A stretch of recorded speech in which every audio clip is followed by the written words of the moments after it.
بسم اللہ الرحمن الرحیم، السلام علیکم۔ مخصوص نشستوں کا کیس جو اس وقت سب سے زیادہ اہمیت اختیار کر گیا ہے، کیونکہ اسی سے پتہ چل جائے گا کہ آگے حکومت کتنا عرصہ چلے گی یا حکومت کتنی طاقتور ہو سکتی ہے، کیا کیا آئینی ترامیم لا سکتی ہے۔ یہ کیس بہت اہم ہو گیا ہے۔ اس کیس میں کیا کچھ ہو سکتا ہے اس کے بارے میں آپ کو بتاؤں گا، لیکن اس کیس کی ہیئرنگ سے چند گھنٹے پہلے، کچھ ہی دیر پہلے ایک بڑی خبر اس وقت گردش کر رہی ہے، اور وہ یہ ہے کہ تحریک انصاف کی طرف سے اب اس کیس میں پارٹی بننے کی درخواست دائر کر دی گئی ہے۔ اس سے پہلے آپ نے دیکھا کہ قاضی فائز صاحب مسلسل بات کرتے رہے کہ جی یہ دیکھیں تحریک انصاف جو ہے وہ کیوں نہیں آتی، تحریک انصاف کا کیا مسئلہ ہے، اس کو کیوں نہیں آپ نے جوائن کیا، یہ آزاد امیدوار کیوں ہوئے، سنی اتحاد کونسل میں کیوں شامل ہوئے، سنی اتحاد کونسل میں شامل کیوں ہوئے، انہوں نے تو کوئی لسٹ نہیں دی ہوئی تھی مخصوص نشستوں کے لیے۔ تو یہ سب باتیں ہوتی رہیں، کیونکہ جب بھی بلہ چھیننے کے فیصلے پر تنقید ہوتی تھی وہ اس طرح آتے تھے کہ تحریک انصاف کا قصور ہے، تحریک انصاف کا قصور ہے، وائی کیوں نہیں، ان کے لوگ تھے تو شامل کیوں نہیں ہوئے۔ اب تحریک انصاف اپنا معاملہ لے کر سپریم کورٹ جا رہی ہے۔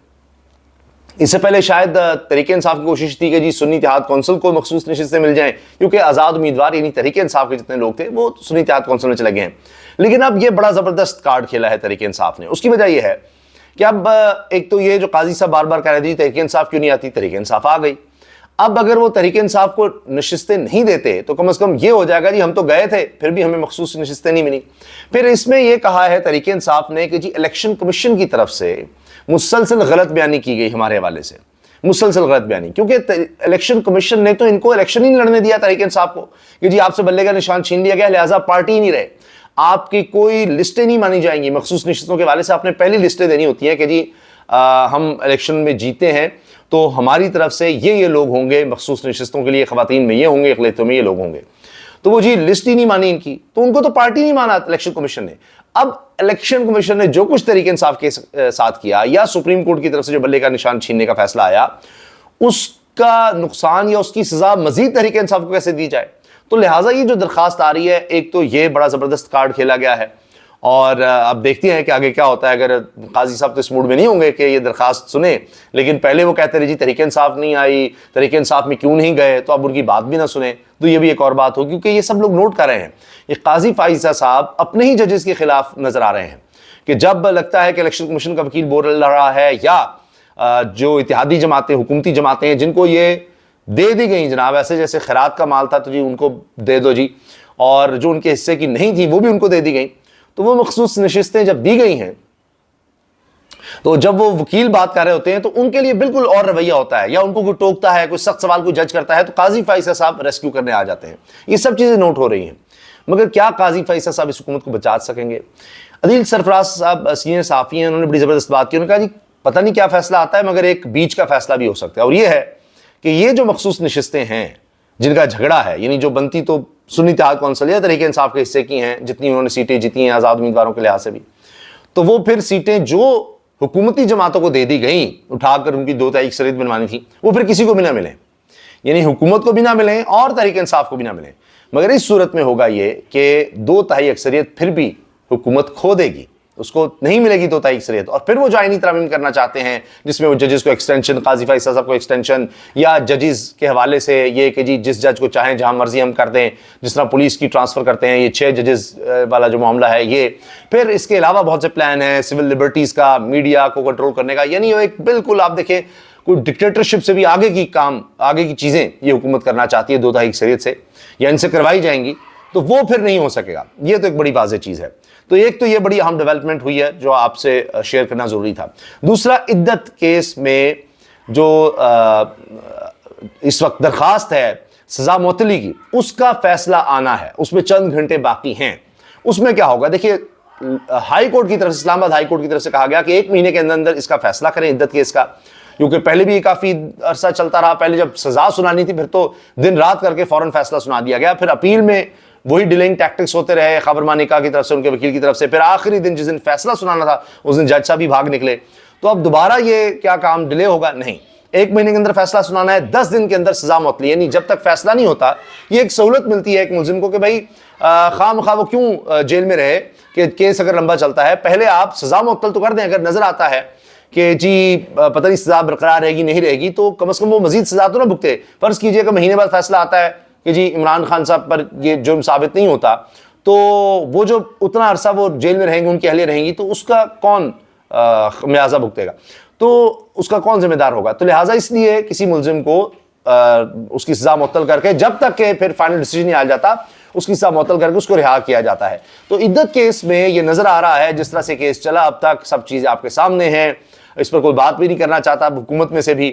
یہ کیس فارغ ہوتا نظر آ رہا ہے کہ اتنے سال کے بعد خبر مانی کو کیسے یاد آ گیا 6-7 سال گزرنے کے بعد، اور یہ سارا کیس جس طرح سے چلا، تو اس میں عمران خان صاحب کی رہائی کے بڑے واضح امکانات ہیں، اور ان کی اہلیہ کے بھی بڑے واضح امکانات ہیں رہائی کے۔ لیکن اس میں ایک اور مسئلہ ہے کہ اس میں اگر وہ رہا ہو بھی جاتے ہیں تو حکومت پہلے ہی کہہ چکی ہے کہ جی ہم نے ان کو رہا نہیں کرنا۔ رانا ثناءاللہ سے لے کر دیگر بیانات موجود ہیں کہ نئے کیس بنائے جا سکتے ہیں، ہم نے کچھ کرنا ہے، اور پہلے یہ ہو چکا ہے، واردات ڈال چکی ہے کہ جی ایک کیس میں رہائی ہوئی، پتہ لگا سائفر میں پہلے ہی پیچھے گرفتاری ڈال دی گئی ہے، اس کے بارے میں کسی کو پتہ ہی نہیں تھا۔ تو عمران خان پر چھپا کر بہت سے مقدمات بنائے گئے ہوں گے، اس میں گرفتاری ڈال دیں گے، جیسا کہ آپ نے دیکھا ہے کہ تحریک انصاف کے کارکنوں کے خلاف بے شمار دفعہ یہ کام ہو چکا ہے۔ لیکن چونکہ یہ کام اتنا زیادہ ہو چکا ہے، اتنی بدنامی ہو چکی ہے کہ یہ بڑا مسئلہ کھڑا ہو چکا ہے، اور اس میں عدالتیں بھی اب اس پر دیکھ رہی ہیں، کیونکہ پاکستان کی تاریخ میں ایسی مثالیں نہیں ملتی، تو عدالتیں بھی اس پر سخت موقف لے رہی ہیں آہستہ آہستہ، خاص طور پہ اسلام آباد ہائی کورٹ کی طرف سے، کہ یہ کیا مذاق بنا ہوا ہے، کسی شخص کو آپ رہا کرتے ہیں، ضمانت پہ رہا کرتے ہیں، پتہ لگتا ہے اس کے خلاف اور کیسز ہیں، پاکستان کا کوئی تھانہ نہ چھوڑیں جی کیس کر دیں، تو یہ سلسلہ کیسے چلے گا؟ تو یہ ایک بڑی مشکل آ جائے گی عمران خان صاحب کو مزید گرفتار رکھنے میں۔ اس میں ایک اور بڑی جو ڈیولپمنٹ ہوئی ہے کہ شہباز شریف صاحب نے جس طرح ہتھیار ڈال دیے ہیں، اور وہ بڑے بے بس نظر آ رہے تھے، بڑے بے چین نظر آ رہے تھے کہ جناب عمران خان کو تو ہم سہولت دینا چاہتے ہیں، ہم تو چاہتے ہیں عمران خان بڑی مشکل میں ہے۔ یہ بات شہباز شریف نے فلور آف دا ہاؤس کہی، کہتے ہیں کہ جی دیکھیں ہم بڑی مشکل میں رہے ہیں، یہ نہیں بتا رہے تھے ہم پر بڑی گزری ہے، ہم بڑے تکلیف میں رہے ہیں، ہم نے جیلیں کاٹی ہیں، آج عمران خان جیل میں ہے، تو مجھے احساس ہے ان کا، مجھے پتہ ہے کہ دیکھیں کوئی اچھی بات نہیں ہے، آئیں بیٹھیں تو کچھ ہو سکتا ہے، یعنی آ جائیں ہمارے ساتھ بیٹھ جائیں، ہم رہا کرنے کو تیار ہیں، ہمارے ساتھ بیٹھ ضرور جائیں۔ تو شہباز شریف صاحب کو یہ کیوں کہنا پڑا با کر؟ پہلے تو تھا کہ تن کے رکھو، ایسی تیسی اس کو پتہ لگ جائے گا کیا ہوگا، وہ رانا ثناءاللہ جو کہتے ہیں مت جیل میں بھیجیں گے، چیخیں نکلیں گی، یہ ہوگا، یہ نہیں رہ سکے گا، اس کو وہ چیزیں نہیں ملیں گی، ممنوعہ چیزیں نہیں ملیں گی، تو پھر یہ ہو جائے گا، وہ ہو جائے گا۔ اب وہ لوگ کیوں کہہ رہے ہیں منت سباجت طاقت میں ہوتے ہوئے، اور خود کہہ رہے ہیں ہمیں بھی بڑا عرصہ ان کو رکھ سکتے ہیں، کر سکتے ہیں، جی بالکل ٹھیک ہے۔ تو مسئلہ کیا ہو گیا؟ کیا یہ جو امریکی قرارداد آ گئی ہے جس کے بارے میں اب جن کے وینٹیلیٹر لگے ہوئے تھے اس پر خواجہ صاحب کہہ رہے ہیں جی امریکہ کو اب خیال آیا ہے، 100 سال وہ خود کیا کرتا رہا ہے، ہمارے دفتر خارجہ کی طرف سے بھی بیان آ رہے ہیں کہ جی ان کو ہمارے زمینی حقائق کا نہیں پتہ، یہ نہیں پتہ، وہ نہیں پتہ۔ تو اب ساری دنیا یہ کہہ رہی ہے، آپ چین کا دیکھ لیں، ان کی طرف سے کس طرح اسٹیٹمنٹس آ رہی ہیں، جی عدم استحکام ہے آپ کے ہاں، سیاسی استحکام لے کر آئیں۔ تمام دنیا میں آپ دیکھ لیجئے ہمارے دوست ممالک کیا کہہ رہے ہیں، جب انویسٹمنٹ کی بات ہوتی ہے کہ جی استحکام لے کر آئیں، تو یہ ہر طرف سے بات ہو رہی ہے، یہ پریشر ہے۔ اب امریکہ کا بھی آپ نے دیکھ لیا، پھر آپ دیکھیں کہ ابھی جو حکومت کی طرف سے اعلان کیا گیا کہ جی آپریشن شروع کرنا ہے عزم استحکام، اس میں پھر ری ایکشن بہت آیا، کے پی کی تمام جماعتوں کا آیا، ابھی تحریک انصاف نے جرگہ کیا، اس میں بھی آیا کہ جی نہیں ہونا چاہیے، حتیٰ کہ پھر پرائم منسٹر کی طرف سے کلیریفیکیشن آئی کہ جی کچھ ایسا نہیں ہو رہا کہ پھر آئی ڈی پیز ہوں گے، پھر جناب لوگوں کو گھروں سے نکالا جائے گا بڑی تعداد میں، اور جناب کہیں اور جائیں گے لاکھوں کی تعداد میں سے ہوگا، ایسا کچھ نہیں ہو رہا، ان کو کلیریفیکیشن دینی پڑی۔ عطا تارڑ کو ماننا پڑا کہ ہاں جی اس میٹنگ میں، اپیکس کمیٹی میں، جہاں پر وزیر اعلیٰ خیبر پختونخوا موجود تھے علی مین گنڈا پور، وہاں پر باقاعدہ اس آپریشن کے والے سے اس طرح سے بات نہیں ہوئی تھی، تو علی مین گنڈا پور سچے ثابت ہوئے کہ جی ایسے بات ہو رہی تھی یہ معاملات کے، لیکن یہ آپریشن ایسے ہوگا، یہ وہ، اس کی منظوری کچھ ایسا نہیں تھا۔ تو یہ سارا پھر پیچھے کیوں ہٹا جا رہا ہے؟ اس میں میں نے آپ کو بتایا امریکہ کا معاملہ ہے، عدم استحکام کا، دوست ممالک کا، لیکن سب سے بڑھ کر میں آپ سے عرض کر رہا ہوں بجٹ، معیشت، یہ جو بجٹ پاس کرنے جا رہے ہیں اور جس میں کہہ رہے ہیں جی ہم مجبور ہیں IMF کے ساتھ، ہمیں کرنا پڑا ہے، یہ سب ایک بتا رہے ہیں پہلے کہ جی یہ جو ہونے جا رہا ہے نا آپ کے ساتھ، عوام کے ساتھ، یہ جو تباہی بربادی ہونے لگی ہے، اس میں ہمارا کوئی قصور نہیں ہے، ہم تو حکومت میں آئے تھے مزے کرنے، ہم نے اپنے کیسز ختم سب کر لیے، ہم آپ کو کوئی ریلیف دینے نہیں آئے تھے، نہ ہم آپ کو دینے جا رہی ہیں، ہماری مجبوری تھی جو ہم آ گئے ہیں، ہم بیٹھ گئے ہیں، اور یہ جب ہو رہا ہے اس کو سہیں ہم کہ آپ نے پرائم منسٹر کا آپ نے بجٹ بڑھا دیا، پرائم منسٹر ہاؤس کا، صدر کا بڑھا دیا، جی یہ عوام کا ان کو درد ہے اور سب کی برات بڑھا رہے ہیں۔ دوسری طرف کہتے ہیں جی ہاں عوام پر جو بوجھ ڈل رہا ہے وہ IMF کی وجہ سے ہمیں بیٹھنا پڑا۔ اب ان کو پتا ہے، یہ ڈر رہے ہیں کہ کہیں خدا نخواستہ کینیا والے حالات نہ پیدا ہو جائیں، وہ سری لنکا سے بھی کہیں آگے معاملہ، اس وجہ سے اب کہ جی عمران خان ساتھ آ جائے، نہیں ٹوٹ سکا،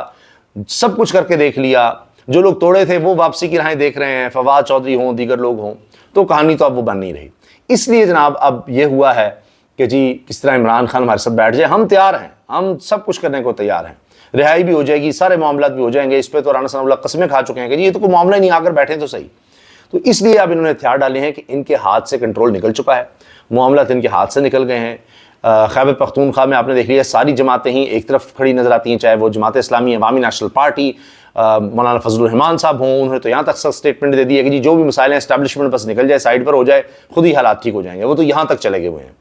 تو یہ اس وقت صورتحال بن گئی ہے. وہ کہتے ہیں جی 10 سال سے آپریشن ہو رہے ہیں, تب کیا ہو گیا, فلاں کیا ہوگا. مولانا صاحب نے تو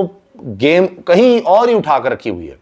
اور وہ چونکہ حالات ایسے ہیں کہ وہ تحریک انصاف آ جاتی ہے کہ جی وہ اسٹیبلشمنٹ کے خلاف ہیں اور یہ اور وہ ان پہ کریک ڈاؤن, ورنہ اسٹیبلشمنٹ کے خلاف اسٹیٹمنٹس کی جہاں تک بات ہے تو اس میں مولانا صاحب کہیں آگے ہیں اس وقت تحریک انصاف سے. اب یہ ساری صورتحال میں نے آپ کے سامنے رکھ دی ہے. اس میں آپ یہ دیکھ لیجئے کہ 6000 میگا واٹ سے بڑھ چکا ہے اس وقت شارٹ فال ان حالات میں, جہاں پر شدید اس وقت گرمی کی لہر ہے. بڑی تعداد میں لوگ جاں بحق ہو رہے ہیں ہیٹ سٹروک سے, گرمی سے, اور جناب شارٹ فال بڑھتا چلا جا رہا ہے, چیزیں ان سے مینیج نہیں ہو رہی. پتہ چل رہا ہے کہ جناب تمام اسٹیٹ اونڈ انٹرپرائزز وہ 5600 ارب روپے کا نقصان کر چکی ہیں, اس غریب قوم کا پیسہ نچوڑ چکی ہیں, جن میں پی آئی اے, اسٹیل مل, ریلوے, یہ بجلی کی تقسیم کار کمپنیاں, یہ سب شامل ہیں. انہوں نے اتنا زیادہ نقصان کر دیا اس ملک کا, اور 5600 ارب روپے کا, وہ ان سے کنٹرول نہیں ہو رہے. تو کوئی بھی چیز ان سے کنٹرول نہیں ہوئی, نہ معیشت, نہ سیاست. عدالت کو انہوں نے بڑے اچھے طریقے سے سمجھا تھا ہم سارا کچھ کر لیں گے, وہ ججز بھی کنٹرول نہیں ہو پا رہے. تو یہ وجوہات ہیں جن کی وجہ سے ان کو لگتا ہے جی کنٹرول سے چیزیں باہر ہو رہی ہیں. اور جیسی بجٹ پاس ہوگا, ایک مہنگائی کا بم پھٹنا ہے, ایک ایٹم بم پھٹنا ہے مہنگائی کا, تو اس سے پہلے ہم کوئی اپنا راستہ نکال لیں, ہم جناب چارٹر آف اکانومی کے نام پر عمران خان ریلیز کر کے کوئی معاہدہ کر لیں کہ جی ہمیں تھوڑا عرصہ گزار لینے دیا جائے, پھر دیکھیں گے کریں گے. تو اب یہ ساری گیم ہو رہی ہے, اور پھر مخصوص نشستیں بھی لگتا یہی ہے ابھی یہ کہ جی جو ان کے پاس کوئی جواز نہیں ہے وہ رکھنے کا, تو دہائی اکثریت بھی نہیں ملے گی. اور تو پھر آگے معاملات ہم کیسے چلائیں گے, کیسے ساروں کو کنٹرول کریں گے ججز کو. اس لیے اب ان کو اپنی گیم خراب ہوتی نظر آ رہی ہے, جس کی وجہ سے جا کر وہ عمر ایوب صاحب سے ہاتھ ملا رہے ہیں, شہباز شریف صاحب اسد قیصر سے ہاتھ ملا رہے ہیں. اس پر بھی بڑے اعتراض ہو رہے ہیں. تحریک انصاف کے جو بہت زیادہ جذباتی کارکن ہیں وہ کہہ رہے ہیں جی اتنا ظلم ہمارے اوپر ہو رہا ہے, تو یہ مسکرا کر کے ہاتھ ملا رہے تھے. ہاتھ ملانا چلے مجبوری تھی, اب شہباز شریف آئے کیا کرتے, تو مسکراتے تو نہ. تو اتنا زیادہ اس وقت لوگوں میں ریئیکشن ہے. کسی طرح بھی تحریک انصاف کے لوگ جن پر ظلم کے پہاڑ ٹوٹ چکے, وہ ان کو سننے کو یا ان سے ہاتھ ملانے کو تیار ہی نہیں ہے.